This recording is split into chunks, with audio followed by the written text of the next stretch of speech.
Okay, so today we are sort of, supposed to discuss the six perfections, um, which is known as the Parchintuk in Tibetan language. So in the other sessions, we have been trying to understand the ways of, developing or ways of cultivating the bodhicitta mind, which is the awakening mind, and the Chanchuki sense, and also the ways and the methods to generate and to cultivate and to develop the mind towards enlightenment, right? So after developing our mind towards enlightenment, or after developing our mind of bodhicitta, uh, what are the ways, and what are the practices? What are the deeds that a bodhisattva? A bodhisattva is one who who holds the attitude of the attitude of awakening mind, right? The state of the bodhicitta mind, right? So how does what are the deeds? What are the practices? Practices of a bodhisattva, right? Also, Parchintuk, or the six perfections, are the bodhisattvas a way of way of life, or we can say, are the bodhisattvas deeds of practicing dharma, right? So the Parchintuk, the six perfections. All right. We have six practices of perfection that leads towards the state of enlightenment, right? So the six perfections, which is known as Parchintuk, right, are the generosity, ethical discipline, passions, enthusiastic effort, concentration, and wisdom, right? So these are known as Chinba, uh, generosity, Sultim, ethical discipline, Zodpa, passions, and Stundus, enthusiastic effort, Samstan, concentration, and Shizap in Tibetan language, right?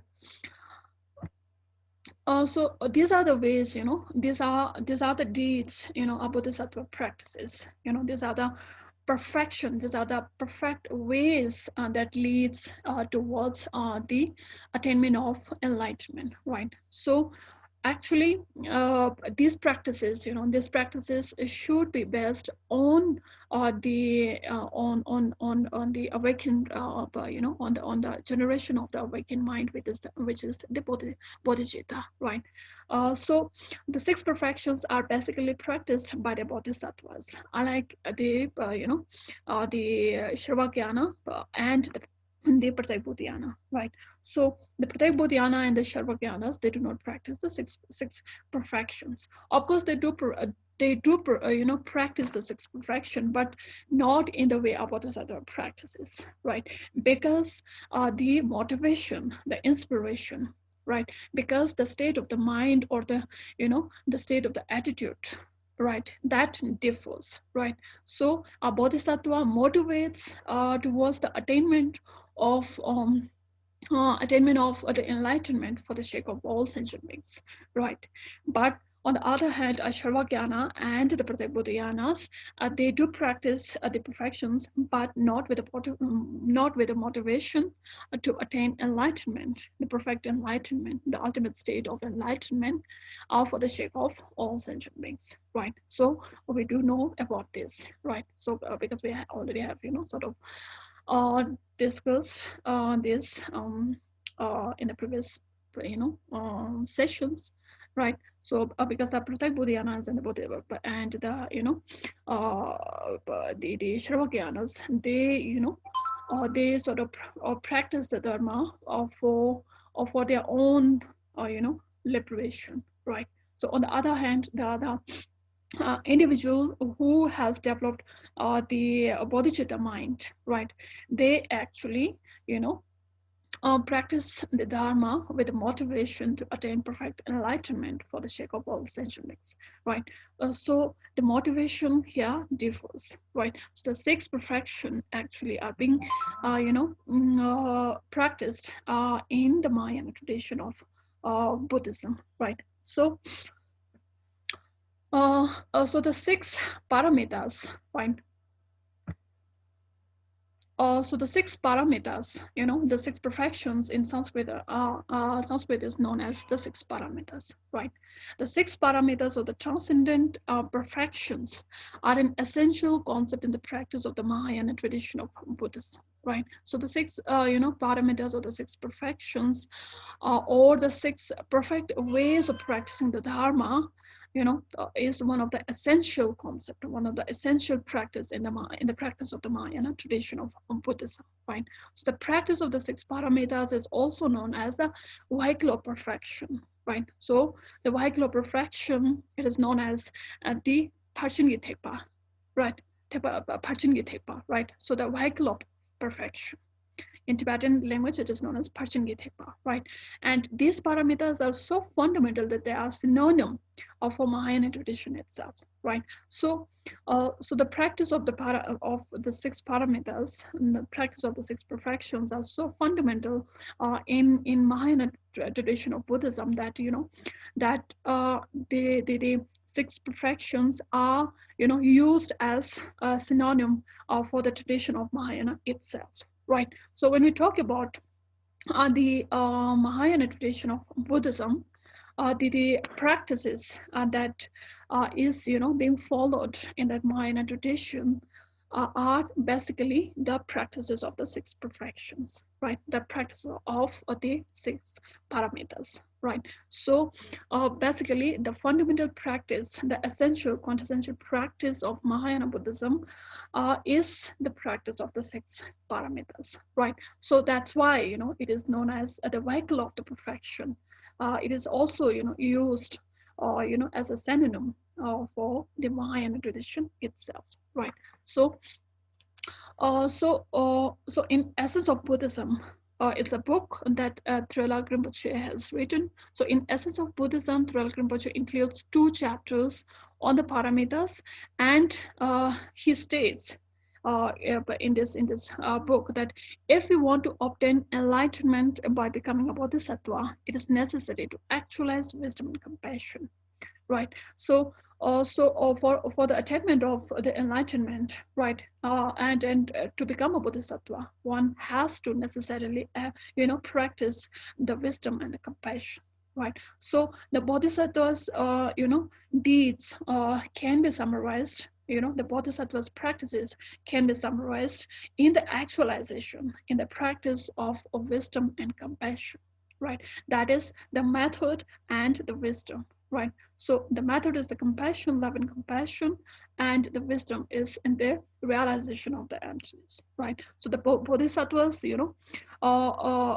practices are included in this too, can be summarized, can be categorized in the actualization of wisdom and compassion, right? And these two, the actualization of wisdom and compassion, are necessary, are quintessential for the attainment of enlightenment, right? So this is done by the practice of what are called the six parameters, right? So these wisdom and compassion, right, which is the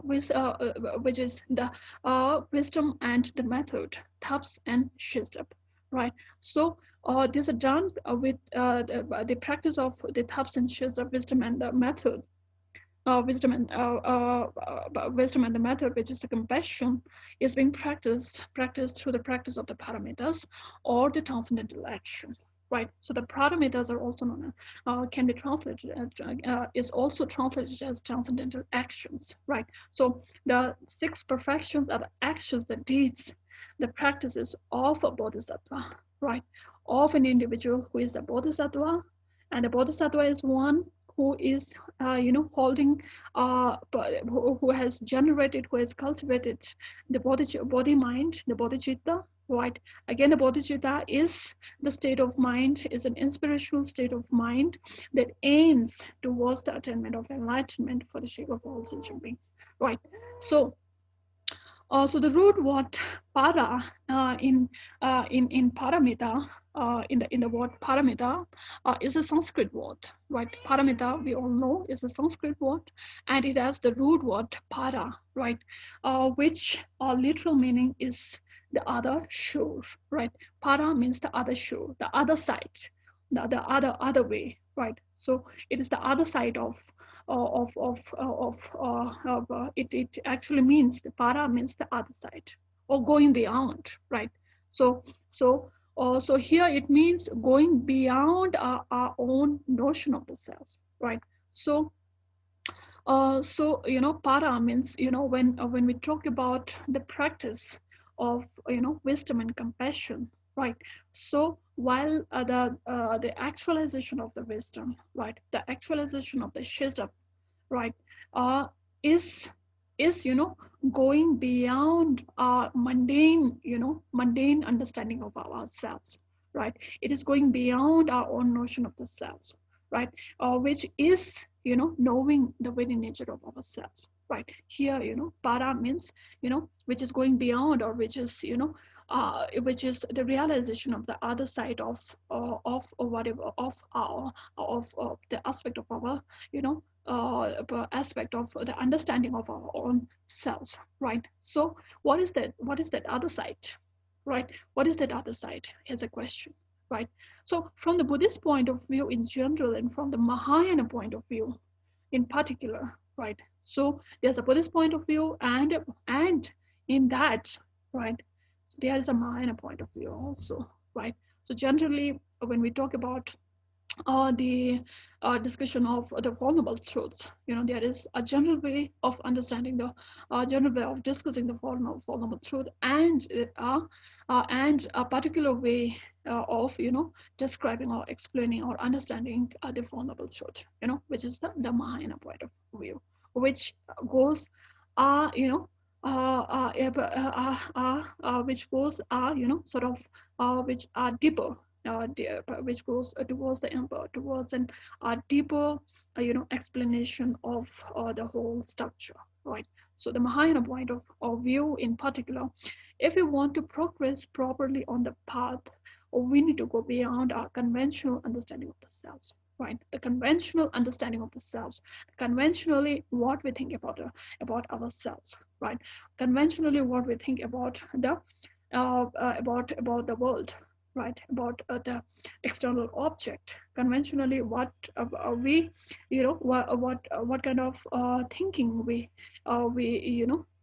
we hold towards ourselves and towards the object around us, right? So paramita is going beyond that conventional way of thinking about the whole structure, right? So when we say that paramita means transcendental action, we mean it in the sense that actions or attitudes are performed in a non-egocentric manner, right? So so the transcendental action, which is based on the actualization of wisdom and compassion, right? So these sort of actions or the deeds or the attitude or the state of mind are developed, are generated or cultivated, right? Based on the non-egocentric egocentric attitude, right? So so the six perfections are not based on the egocentric or egocentric ways of seeing the things, right? So means there's no selfish nature, right? Since it is a bodhisattva's way of life, right?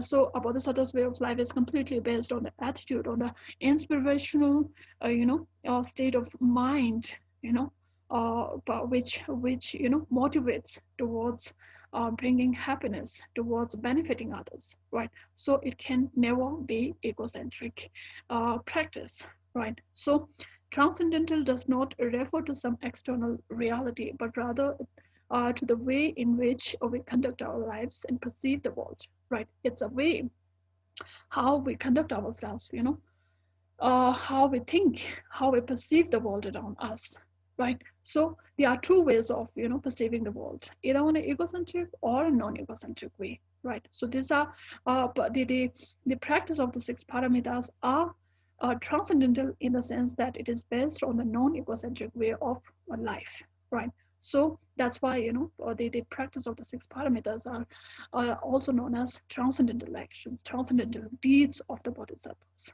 right? So so the six parameters are concerned with the effort to step out of the egocentric mentality, right? So it is going beyond our, conventional, egocentric mentality of perceiving and conducting, and performing actions, verbally, physically, and mentally, right? So in general, paramitas are the practice of the states of mind that lead to the way to liberation and enlightenment, right? So the paramitas actually are the practices that actually leads towards the attainment of the enlightenment, right? So it function as antidotes, right? Antidotes to our mental obstacles, anger, greed, jealousy, laziness, and so on, right? So the paramitas are actually the antidotes towards all kinds of defilements and obstructions, right? Such as anger, greed, jealousy, attachment, ignorance, laziness, right? So there are so many endless defilements in our mind, right? So the practice of the paramitas becomes the antidote towards those mental obstacles, right?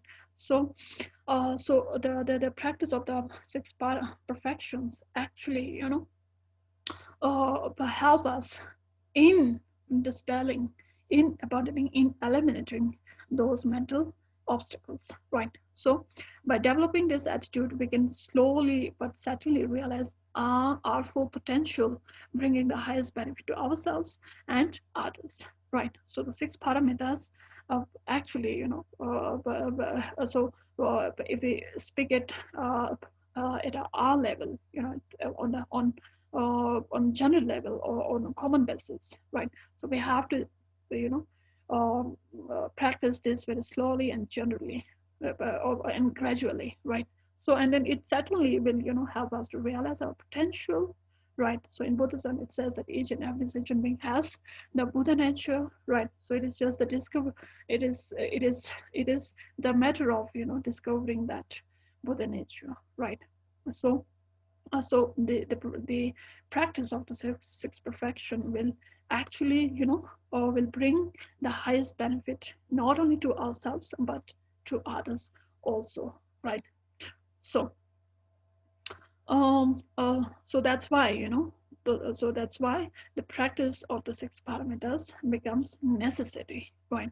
um so so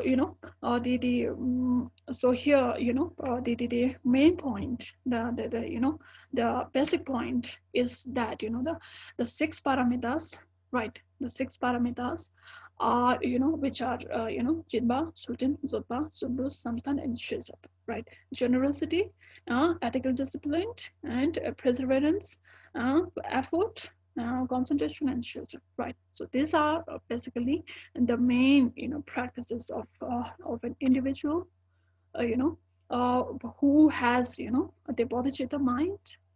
And having the bodhicitta mind, one becomes bodhisattvas, right? So on the basis of this bodhicitta mind, if you practice the six parameters, it actually will help us. It actually leads an individual towards the attainment of the perfect enlightenment, right? So and having been based on the attitude of bodhicitta, right? This six perfection actually lead actually helps to bring the highest benefit not only to ourselves and to others also, right? So this is what the meaning of the six perfection or the paramita is in general, right? So if you go into the etymological source of the word paramita, right? So then the etymology of the Sanskrit term paramita is a contested issue in classical Indian tradition of philosophy. Of course, it's a contested issue. If you see then one representation consider that the term paramita was derived from para, right? Para, the other side, plus the past participle ita, gun, right? So these are the Sanskrit root words, paramita, or the composite, the word paramita is composite with these two root words of Sanskrit, which are para and ita, right? So para is the other side, and ita means gone, right? Which can be, these two, implies going beyond, or which is gone on the other side, right? So this derivation is later translated and preserved in the standard Tibetan translation Parol to Chinpa, right? So the meaning of paramita in Tibetan standard translation is, Parol to Chinpa, right? Parol to Chinpa. Parol is the other side, and Chinpa is to go, right? To go beyond, right? So here we need to understand, where to go beyond, so what to abandon, what to leave and go beyond, right? So um, so going to the other shore, paramita, and the literal meaning of paramita is going to the other shore, other side, right? So implying that such virtues of the practice of six perfections lead to the blissful shore of nirvana, which is far away from the site of samsara, right? So the conditioned world of repeated birth and death, right? So it makes clear the literal meaning of paramita is, going beyond, right? So the practice of the sixth perfection, right, so leads to the blissful shore of nirvana, which is far away from the site of samsara, right? So going beyond the samsaric world, going beyond the samsaric condition of the repeated birth and death, right? So the literal meaning of the word the Sanskrit word paramita is going beyond the mundane samsaric condition, right? The cyclic, existence, from the contingency of the cyclic existence towards nirvana, towards the other shore of the samsaric world, right? And the other shore of the samsaric world is the attainment of nirvana, which is free from and the conditioned structure of the samsara of repeated birth and death, right? So parol to chinpa, parol here refers to the liberation, to the nirvana, to the attainment of enlightenment, right? Shinpa means, to go towards the nirvana, to go towards liberation, to go towards the attainment of enlightenment, the perfect enlightenment, right? So, parol to Shinpa, the paramita, right? Para and ita, right? So, other side, gone, para, ita is gone, para is the side, right? So, gone on the other side, so the paramita actually, but the practice of the sixth perfection actually leads on the other side of the samsaric world, which is the state of free, which is the state which is free from all kinds of suffering, right? So it is the nirvana. Nirvana is again, the blissful, the peaceful state of liberation, right? So also Parolta Chinpa, it's the standard, translation of the word paramita, right? So the six paramita, or the six perfection, right?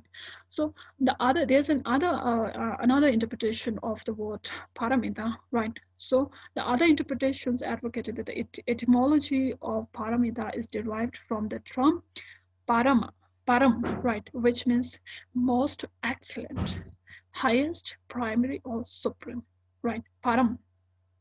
param in Sanskrit or in Hindi, param means the most excellent one.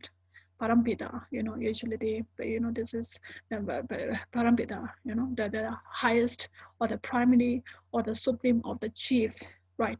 Or the or which is the main, the main point or the primary point, right? Param.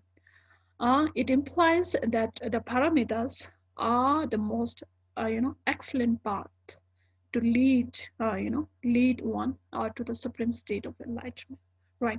So, when we try to understand the six perfections, the 6 Ds of Bodhisattva's way of life, right?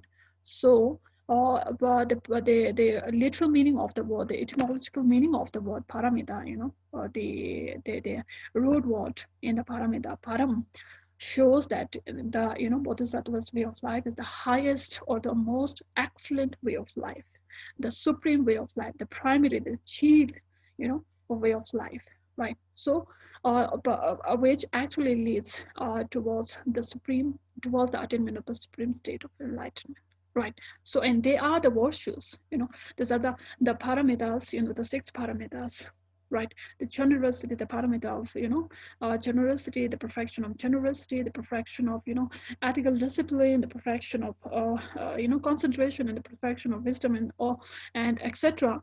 are the virtues which are superior and goes beyond the common Sharvakyana and the Bodhayana virtues, right? So, so so but the 6 parameters are the virtuous deeds of the bodhisattvas, yeah, right? So that's why it is called as param, superior, the excellent one, the excellent virtues, right? That goes beyond the virtues that the common people just like us sometimes do some virtuous work. Sometimes we tend to give certain amount of money to some beggar, right? But that kind of giving is tainted with lots of other other stains of certain expectation in return, instead of being or being having pride. Oh, I have some money and I have to give it to the beggar. So there's the sense of pride and so many other defilements, right? So the so the but bodhisattva's way of giving, bodhisattva's way of practicing giving, which is one of the 6 perfection, it becomes superior. It is superior. It goes beyond the the way we practice giving, right? The common way of practicing giving, right? Why? Because they have, because they are a way, their conduct, their action is based on the bodhicitta, the awakened mind, right? So it goes beyond the common way of practicing the 6 perfection, right? So, of course, we sometimes practice patience out of fear. Oh, someone is, so if someone beats us, out of fear, we sort of, take patience. Or if I, react to this, then he or she will, the person will, beat us more. Out of fear, we tend to, or we tend to practice patience or something like that. That is the common way of practicing passion, right? And there could be other ways of common ways of practicing passion, but the bodhisattva's way of practicing passion goes beyond that common, way of practicing passions, right? So, and Shravakyana and Pratyabhuti-yanas, virtues of practicing the 6 perfection also, lies beyond the virtues of the bodhisattva's way of practicing the 6 perfection, right? Because it is based on the on realization of the realization of the true nature of reality. B, but the practice is based on the bodhicitta, right? The awakening mind, the enlightened mind, right? So that's why the virtues of a bodhisattva's way, the virtues of practicing the the 6 perfection, is far superior and goes beyond the common Pratyekbodhyana and the Sharvakayana's virtues, right? So that's why it is called Param. That's why it is called Paramita, right? So because it is the most excellent and the highest and the primary and the supreme one, supreme path, right? So supreme so that leads towards the supreme state of enlightenment, right? So these are the true interpretation of the etymology of the word paramita, right? Paramita, in one sense, is going beyond here, implies towards going to implies going towards the nirvana, going beyond the samsaric condition of repeated birth and death, and the param, the path of the practice of the six paramitas, are the highest path, right? Are the highest virtues, are the superior virtues that actually goes beyond the virtues of common Sharvakya and Pratyekbodhyana's virtue, right? So these are the general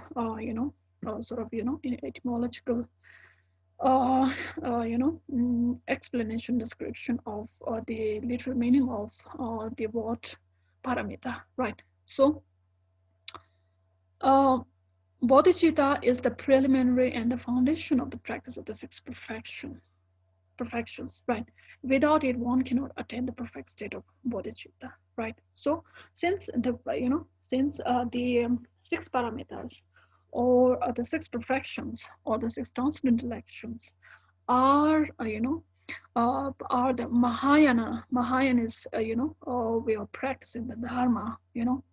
Bodhicitta is the preliminary and the foundation of the practice, right? So, so the practice of the sixth perfection has to be, based on the practice, on the cultivation of the bodhicitta, right? So, without it, without the cultivation of the bodhicitta, right, which again can be developed, there are two primary methods, the method of seven, precepts of cause and effect, and equalizing and exchanging selves to others, right? These are the two, primary, prominent methods that we have discussed in this course, through which, one can develop bodhicitta, right? So it becomes the foundation of we already have, like I said in the previous session, that bodhicitta is the gateway of, becoming a Mahayana Buddhist,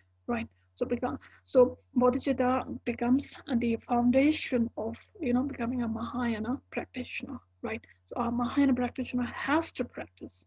It's necessary for a Mahayana practitioner to practice bodhicitta, to cultivate bodhicitta, right? So without it, one cannot attain the perfect state of, Buddhahood, the perfect enlightenment, right? So, of course, the wisdom, like I said in the previous lecture, that the wisdom, wisdom can be realized by other, the Shavakyana and the Pratyekbodhyana also, but they can, but their liberation is not the perfect state of enlightenment, right? So they still have to, um, practice the bodhicitta. They still have to cultivate the bodhicitta mind, right? So they still have to, but but that is the practical aspect that they have to cultivate, and from the point of view of realizing the or abandoning the subtle, the subtlest form of defilement, they still, has to, has to abandon a certain, you know, the subtlest level of defilement. There are different states of defilements, right? So they still has to, abandon, eliminate, and that subtlest level of defilement from the root, right? So this is the difference, right? So generally, there are three kinds of perfections or parameters. If we speak generally, so the perfections or the parameters can be, classified in three manner, right? Such as the path of perfection, result or fruit of perfection, and doctrine of perfection, right? So, which are respectively known as Lamparchen, Dasbuparchen, and Jungparchen in Tibetan language, right? So, the Lamparchen, Dazuparchen, and Jungparchen, these are respectively can be translated as the Lamparchen as the path of perfection, Dasbuparchen as the result or fruit of perfection, and Jungparchen as the the doctrine of perfection, right? So so uh, so this is in this is the general way of classifying the parameters, right? So mm, uh, uh, so uh, the parameters as the path of perfection leads one to the Buddhahood, right? The attainment, so the parameter as a path of perfection, as a path of perfection, the six parameters as the perfect ways that leads one to the Buddhahood, right? So this is the path of perfection, right? Which comes in the form of the sixth perfection, right? The perfection of generosity, the perfection of ethical discipline, the perfection of perseverance, the perfection of effort, the perfection of concentration, and the perfection of wisdom. It comes in this form, right? So these actually this part actually help us to reap our mind, right? To reap our mind in the sense, it helps us to practice our mind, to put it in a certain way of thinking, right? So the path of perfection leads one to the Buddhahood. That way of thinking, eventually leads towards the attainment of the Buddhahood, right? So the attainment of the state of enlightenment is the fruit of the perfection. Is the fruit of perfection attained through the practice of the path. Right, through the practice of the path of perfection, right? So this practice of the path of perfection actually leads towards the fruit of the attainment of the perfection of perfection of the result. The result is the attainment of the Buddhahood, right? So and the doctrine of perfection, which is the Jungparchen, is the base and base that actually teaches about the truth, that actually teaches about the path of perfection and the fruit of perfection, right? That is the Lamparchen and Dasmaparchen, right? So about these two to perfection, one can know about this to perfection through the doctrine, right? So based on the doctrine, based on the understanding of the doctrine, based on the discussion of the doctrine, one can, one can understand the perfection of, a path of perfection and the fruit of perfection, right? So how to practice those things, those are being, taught by the Buddha and can be found in the doctrine of perfection, right? So the doctrine of perfection comes, in the form of the scripture, right? The Persian, the boom, which are known in, in the Tibetan, Tibetan language, where we have the Gangur, Stangur, and the boom, and many other, texts, that preserves the teaching of the Buddha, right? The three baskets, right? These are the doctrine that actually teaches about the path of perfection and the perfection of fruit of perfection, right? So this is one way of classifying the parameters in a general way, right? So what are the parameters of the sixth perfection, right? So I hope I'm making sense to you guys, and if you have any question, then just stop me, okay? You can just stop me and then ask the question, okay? So What are the parameters of the six perfections? Right, six perfections are generosity, ethical discipline, passion, enthusiastic effort, concentration, and wisdom. Right, which in Tibetan language are known as Jinba, Sultims, Zodpa, Stundus, Samstan, Shizap. Right. So and we have to we have to pronounce this with the word perfection. Chinbe parolto chinba, Sultimski parolto chinba, Zodbe parolto chinba, Stondoski parolto chinba, Samstangi parolto chinba, and Shizapki parolto chinba. Right. The paramita of generosity, or the perfection of generosity, the perfection of ethical discipline, the perfection of passions, the perfection of enthusiastic effort, the perfection of concentration, and the perfection of wisdom. Right. So we have to sort of read this in this way, the six paramitas. Right. So these are the counts of the six paramitas, the kinds of the six paramitas. Um, okay. Okay. Okay, a true practitioner of the paramitas aims to attain enlightenment for the sake of all sentient beings, which is known as bodhicitta. Bodhicitta is, as I said, is the preliminary and the foundation of the practice of the six perfections. Without it, or without the practice of the bodhicitta, one cannot attain the perfect state of Buddhahood, like I said, right? So a true practitioner of the paramitas actually aims towards the attainment of enlightenment, that too, with the motivation of benefiting other sentient beings, right? So this inspirational attitude, or the inspirational state of mind, is known as bodhicitta, right? Chanchukisms, right? Chanchukisms. Uh, the six perfections must be cultivated in order to attain this,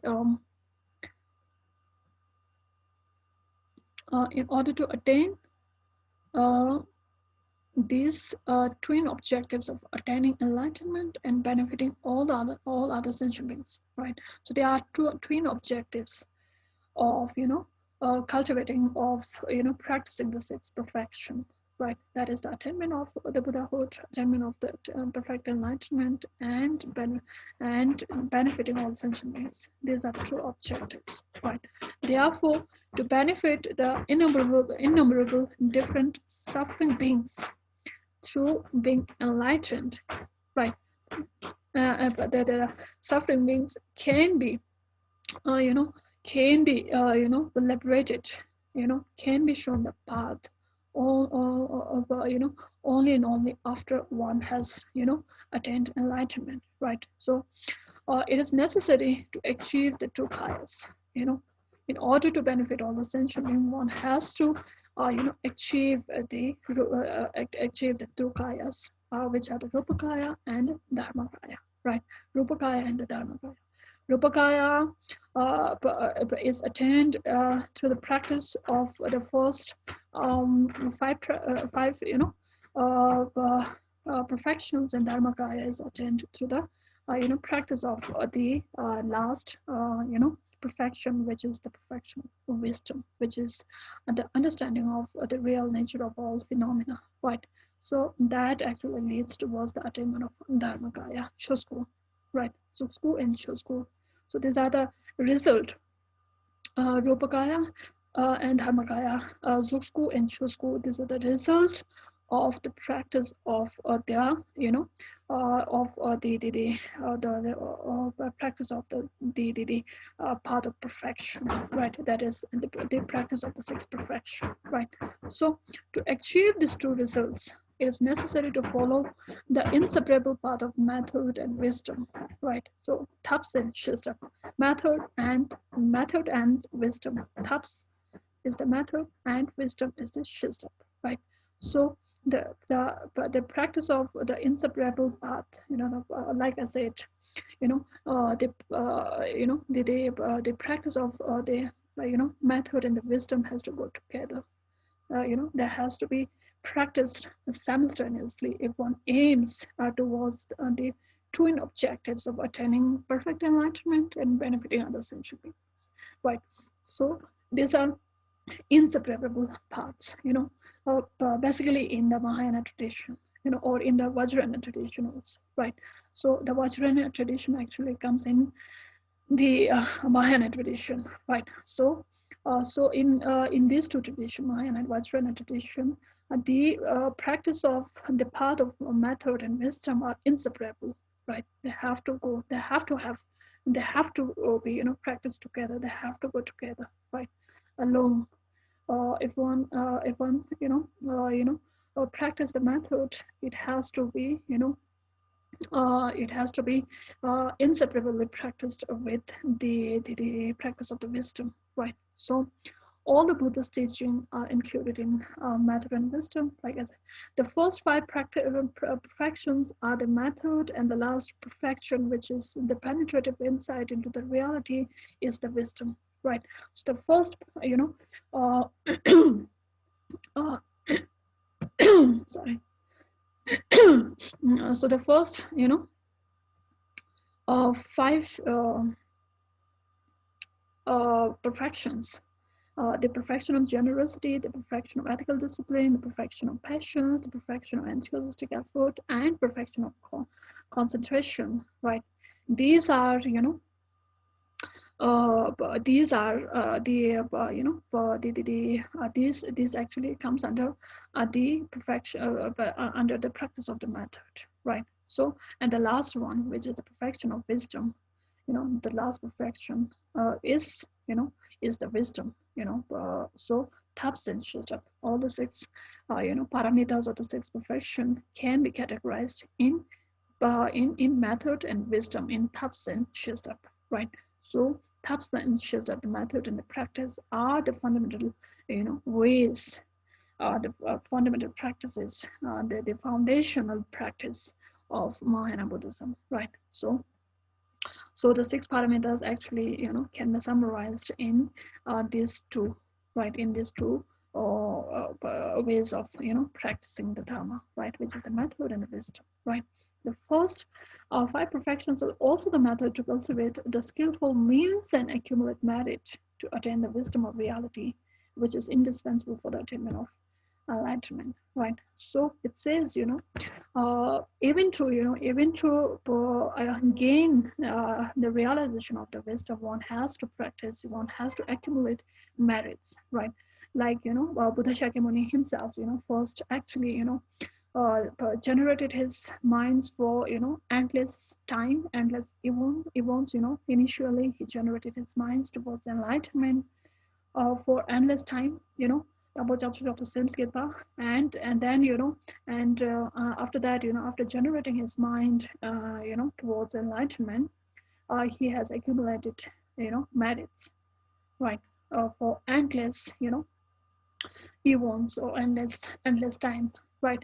So eventually he attained the enlightenment, right? Dambo changsu choto same skin partus kalpa transmit partu soksaks thar mon pros right? So this is the process of process of the attainment of enlightenment, right? So Buddha Shakyamuni himself, first of all, he generated initially, he generated his mind towards enlightenment, right? So the nature of generating the mind towards enlightenment, has been discussed in the previous session, and the accumulation of merit. He accumulated merits for countless eons, countless time, right?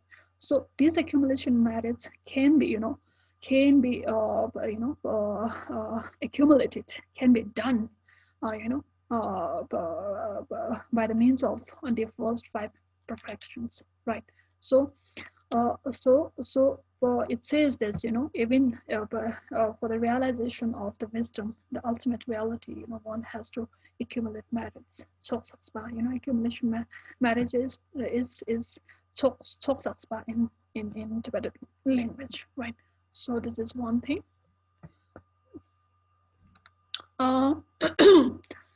So the practice of the six perfections are explained, there is a progressive manner of explaining the six perfections, why there is, and generosity is taught at the first, it has kept as the first perfection. There is a progressive manner of explaining the sixth perfection, the practice of the sixth perfection, right? So the practice of the six perfections are explained in a progressive manner, going from lower to higher and grows to subtle level. There's the lower to the practice, goes from lower to higher level and from gross level to the subtle level, right? So it is explained that when one practices generosity, one will accept the pure morality without focusing on material concern, right? So, so the practice of giving, the practice of giving, it comes sort of, um, uh, it comes sort of a bit in a not exactly a easy way. It is very difficult, to practice the pure, pure way of giving, pure way of practicing generosity is very difficult. But it's the first the initial stage of entering in the practice of the six paramitas. Then one has to practice with giving.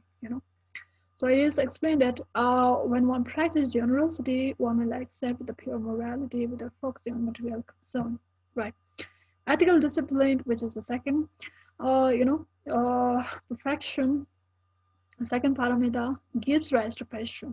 The ethical discipline, when one has disciplined oneself, when one has disciplined one's own on body, speech, and mind.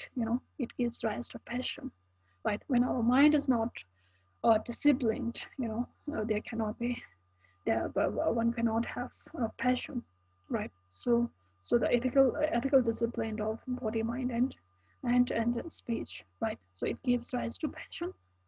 When one has when one has passion, one can make enthusiastic effort, right? So when one has the passion, that leads towards the cultivation of enthusiastic effort, right? So when one has made enthusiastic effort, concentration will arise, right?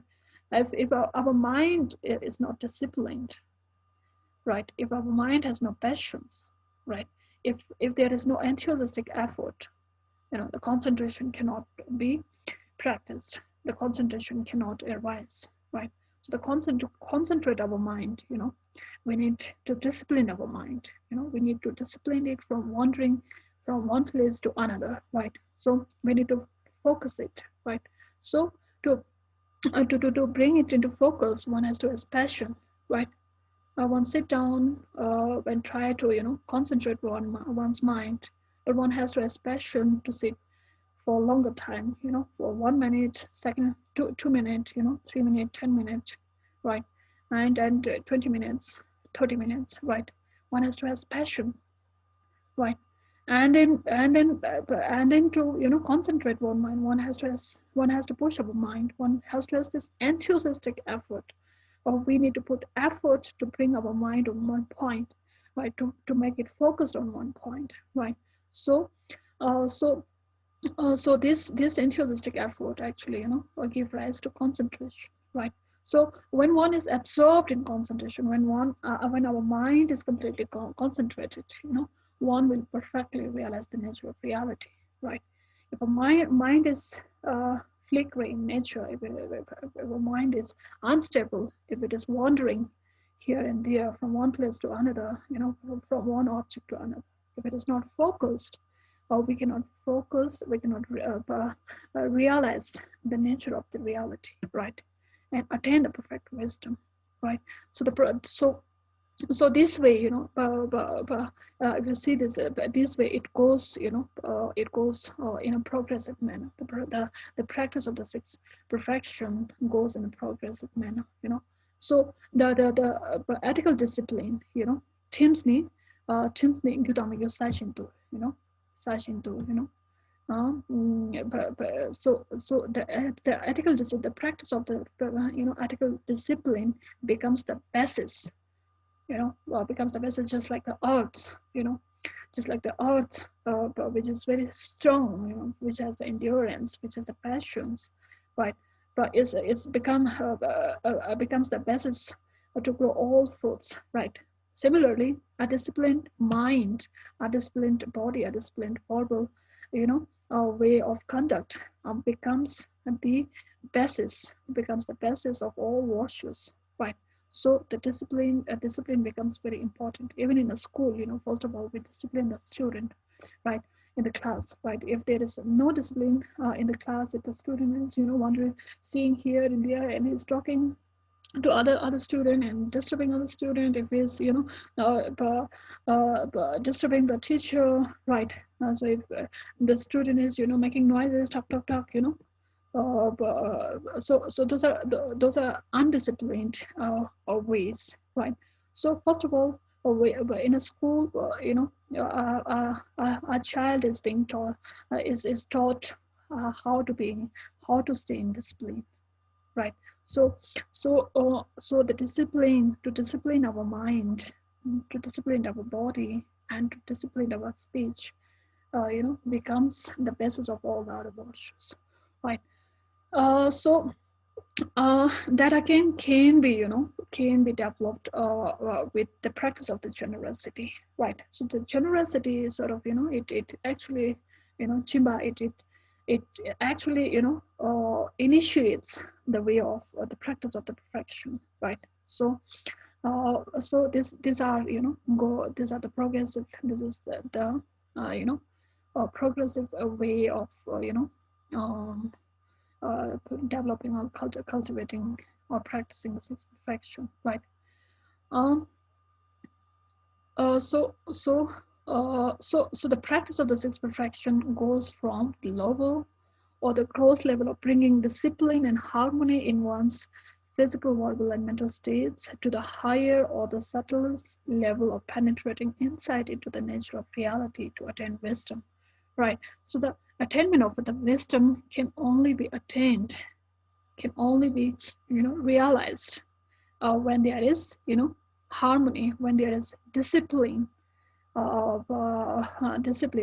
on physical, verbal, and mental states, right? So this becomes the basis, right? So the wisdom can only be uh, you know realized, only be attained when there is concentration of the mind, right? When our mind is not concentrated, we cannot see the real nature of the reality, right? So this is the gradual and the progressive way of practicing the sixth perfection, right? So now for each perfection, we will be looking at, so this is the sort of general general way of understanding the meaning of the paramita, right? What is paramita, right? And why do we need to practice the paramitas, right? So what is the result of the practice of the paramita, which is the attainment of the rupakaya and the dharmakaya, right? So how this paramita can be summarized in the method and the wisdom, which again is the fundamental practice in the Mahayana Buddhism, the method and the wisdom. And this method and the wisdom actually needs to you know needs to practice inseparably. They have to practice you know together. They have to go together, right? So also this is the general sort of the general preview of the sixth perfection, right? So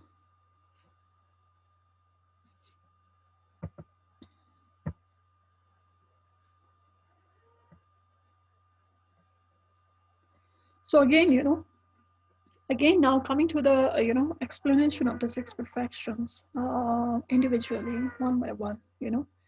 We will be looking at its meaning. What's the meaning of that particular perfection, of paramita, yeah, right? The method of following it, what are the methods, what are the ways to follow or to practice that, perfection, and what are the kinds of the division or the classification of the perfection, and what should be done, in the practice of that perfection, respectively. So if you see in the perfection of generosity, which is the Chenme Parul Chenba, right? What is this perfection of generosity, right? Which is Chinba, right? Chenme Parul Chenba, right? So generosity is an attitude or state of mind where one is willing to give away whatever is needed by others, right? Generosity is the practice of giving, right? It is the willing, it is the willingness, it is the state of our mind which is willingness in nature, right? It's a will, it's an inspiration, it's a wish, right? It's a state of mind which wishes, which wills to give away whatever is needed by others, whatever other needs us to give, us to give in health or in whatever manner, right? So generosity is the state of mind where one is willing to give away, right? If you say it in Tibetan language, then it says that chimba dongsim spelwa chimbe, right? Dongsim spelwa, right? It is a state of mind, it's the practice, is an attitude of the mind. So Dongsim Spelwa, but it's a practice of practice of the willingness to give. Dongsim Spelwa, the mind of giving, right? Dongsim, Dongwei Simba, the mind of giving, the willingness to give away. So it is a state of mind. The generosity is an attitude or state of mind which one, in which one is willing to give away whatever is needed by others, right? So it means having the will to dedicate body, possession, and merits to others, right? So what is to be given? What is to give, right? Well, in this willingness, what is to be given, right? So the generosity means having the will to dedicate, right? In generosity, we dedicate all our possessions, all our merits, including our body, to others, right? So if one asks, for our body part, in generosity, in terms of the practice of the sixth perfection, one has to give it, right? For example, when Nagarjuna was asked to give his head in giving in generosity, right? By by this prince, King Udayana. It says, it is not King but the King Suksham Singpo, Bimbisara. It is not King Bimbisara. In one of the previous um, lecture, I was supposed to clarify it. It is not King Bimbisara, because King Bimbisara was during the Buddha, right? Uh, Nagarjuna came, after Buddha, right, in the second century BC, right? For example, Nagarjuna was once asked by the prince of his his friend, Nagarjuna's friend, and the king Udayana. His son was Ajatashatru, I guess. Maskista. I'm still not clear with that name also, but whatever it is. But he was, Nagarjuna was asked to give his head in generosity, right? So he gave it, when he was asked to give his head, since he is a bodhisattva, since he practices its perfection, right? So even one has to dedicate one's own body also, even in the practice of the Vajrayana Buddhism, one has to dedicate, one has to completely, sort of, uh, uh, sort of dedicate one's body, speech, of mind, and to our teacher, right? So the dedication, the willingness of the mind of mind of giving, we have to give all kinds of possessions and the merits that we have accumulated, right? The merits that has been accumulated through giving, practicing the ethical discipline, and through practicing different ways of you know ways of dharma, right? So whatever merits we have accumulated, we also need to dedicate to all to dedicate to others, to all sentient beings, right? So generosity is a state of mind of where one is willing to give away whatever is needed by others, right? Here one thing is important, generosity means that we are willing to give without hesitation, right? Without any hesitation. There should not be any hesitation in giving, right? One should not hesitate in giving, right? If someone is asked, oh, do you have 5 rupees? Please give me 5 rupees. I need it. Right. If we have 5 rupees without hesitation, right, we should give it. Right. If one is practicing the sixth perfection of generosity, right, and without obstacles, and when it is appropriate to give, right. So the appropriateness, we also need to see whether it is appropriate to uh, give it or not.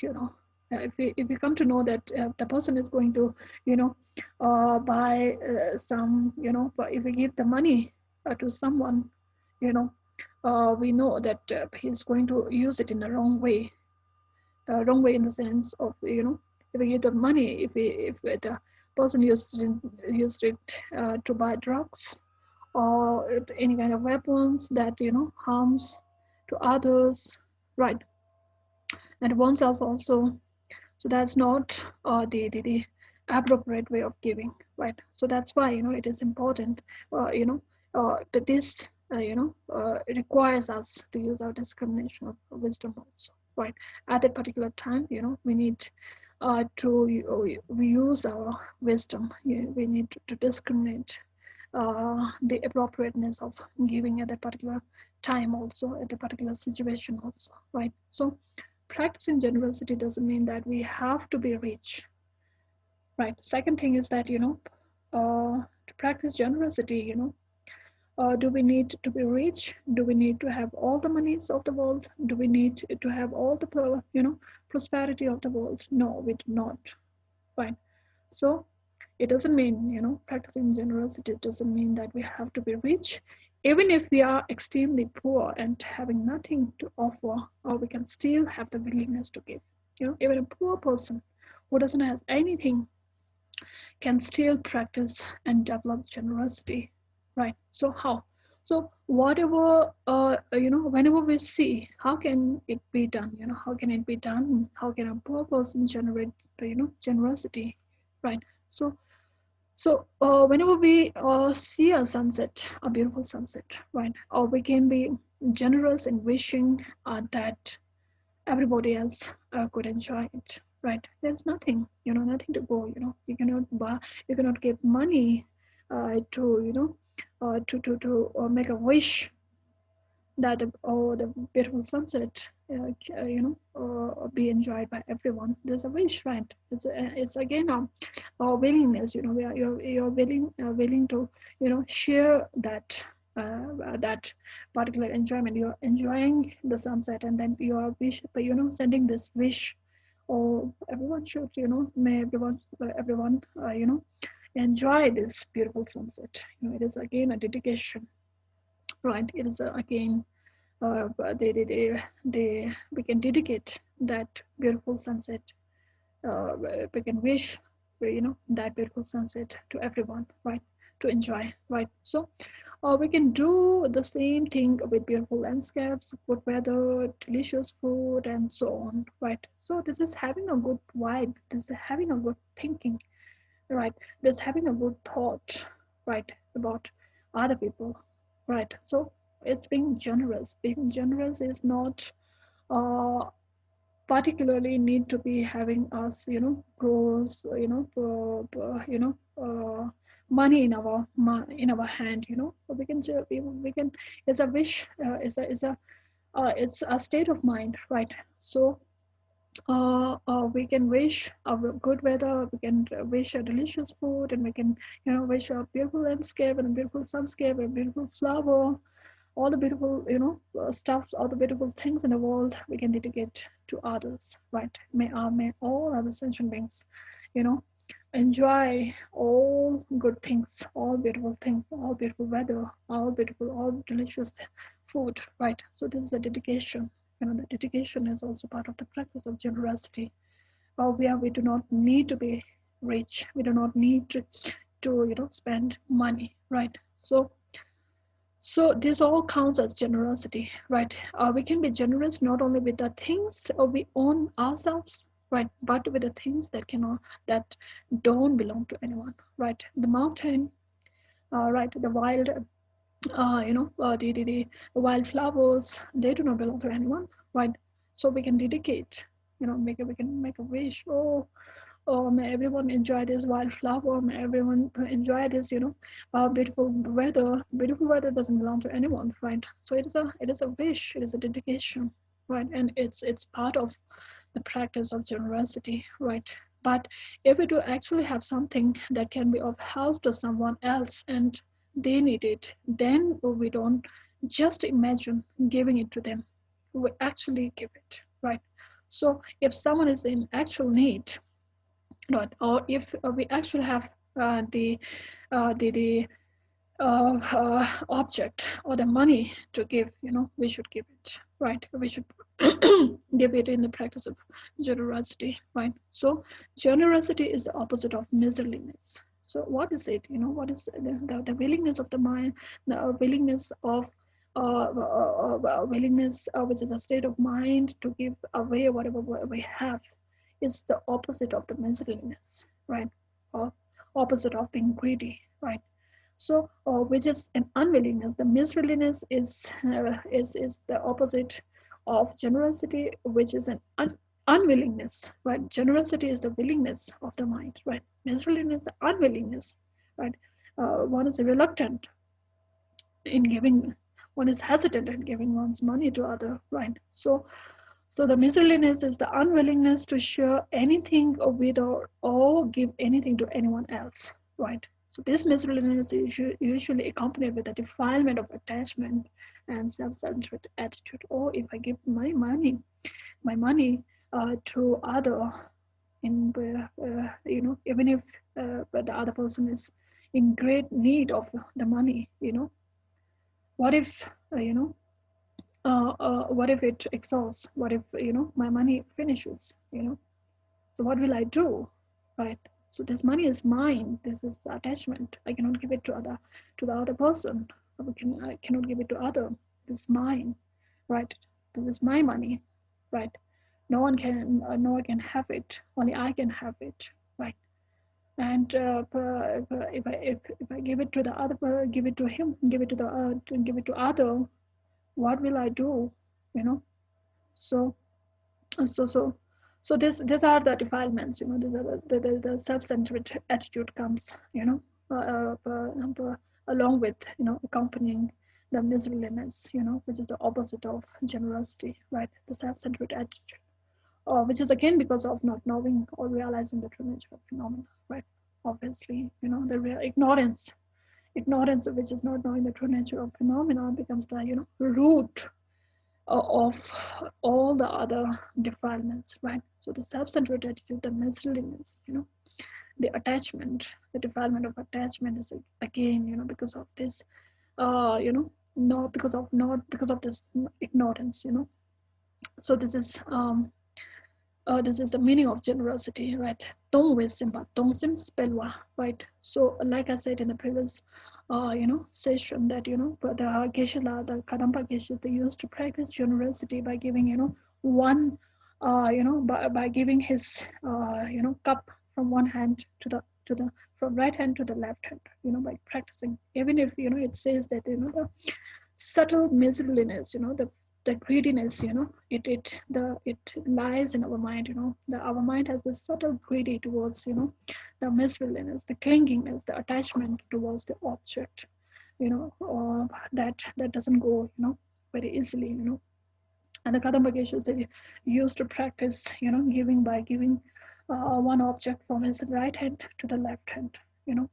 And so there's a difference, the attitude lies even,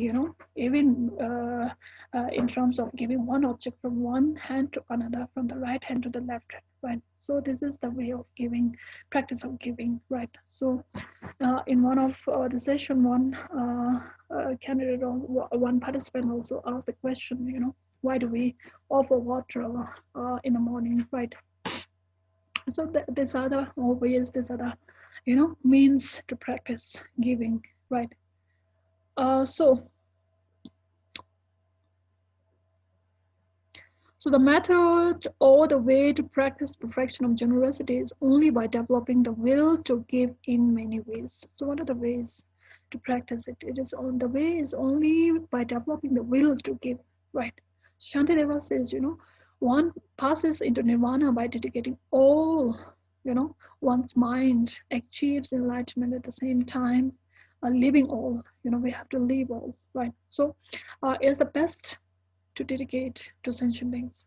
So the willingness of giving must be practiced with meditating on the shortcomings of being miserliness and greedy and dedicating all matters to the sentient beings for their sake. Right. So this is the way of generating, of practicing the perfection of generosity. Right. So generosity is a state of mind. It's not it's not, to practice it, one doesn't has to has all the money of the world, one doesn't has to be very rich. Of course it doesn't mean that, by giving everything and being poor, if we, if we also, at the same time if we accumulate all the properties and all lots of money, then we can, generate we can cultivate, we can practice the perfection of generosity more easily, right? So so practicing generosity doesn't mean one, stop accumulating, properties and one stop, earning money, right? So earning money and having properties and then spending that with a, you know um, right kind of attitude is very important, right? So there are lots of people who has lots of money but still, they cannot give it to other because they do not have the right understanding, right, attitude of, practicing the dharma, right? So this is the meaning of meaning and the ways to practice the perfection of generosity. So it's 7. So shall we stop here?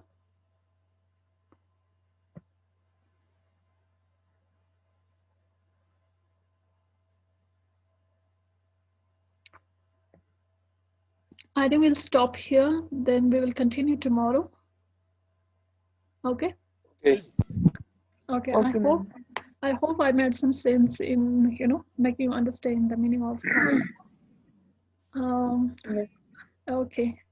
So if you have any question, then you can put it on the group also, right? So we'll stop here. Okay, ma'am. Okay. Thank you, ma'am. Okay. See you tomorrow then.